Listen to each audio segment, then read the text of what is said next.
Sa pagpapatuloy ng Quadcom hearing, dating PCSO General Manager Roy Magarma at NAPOLCOM Commissioner Edilberto Leonardo inakusahang nasa likod ng pagpatay kay dating PCSO Board Member Wesley Barayuga. Ang sentro ng balita mula kay Isaiah Mirafuentes.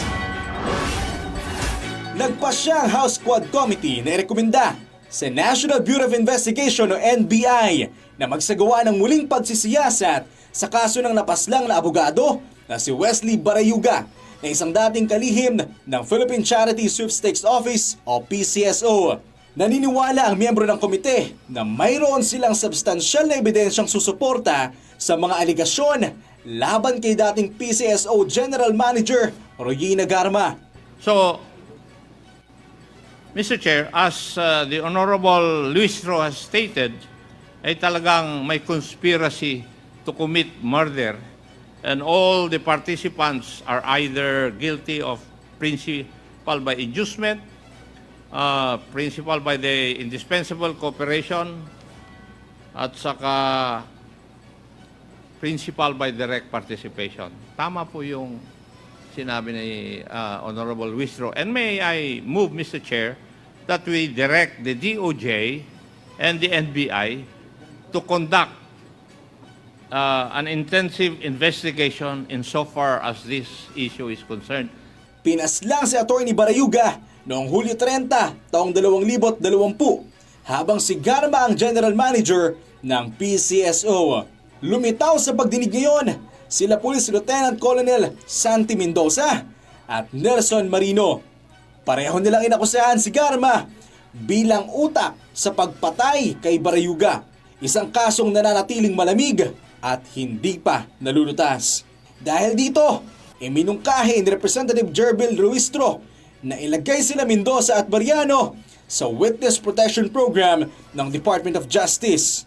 So I respectfully move, as I have moved already, Mr. Chair, that we place these two vital witnesses under the Witness Protection Program, Mr. Chair. Si NAPOLCOM Commissioner Colonel Edilberto Leonardo at Police Staff Sergeant Enesito Ubales Jr.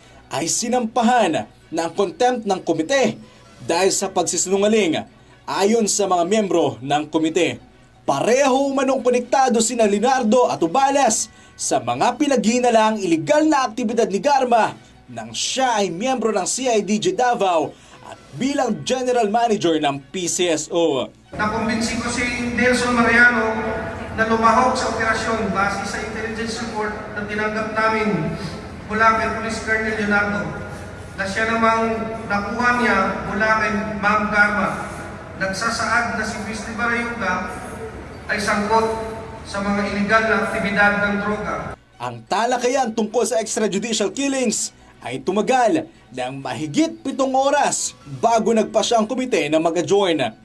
Nagpatuloy ang pagdinig bandang alas 7 ng gabi. Dumalo sa pagdinig sina dismissed Bamban City Mayor Alice Guo at Cassandra Leong. Kasama rin si Tony Yang, ang kapatid ni Michael Yang, dating presidential advisor ni dating Pangulong Rodrigo Duterte. Ito ay mula sa ikapitong pagdinig ng House Quad Committee kung saan ang talakayan ay nakatuon sa mga pinaghihinalaang libu-libong extrajudicial killings na naganap sa nakaraang administrasyon. Ang susunod na schedule na pagsisiyasat ng Quad Committee ay hindi pa inanunsyo. Isaiah Mirafuentes para sa Pambansang TV sa Bagong Pilipinas.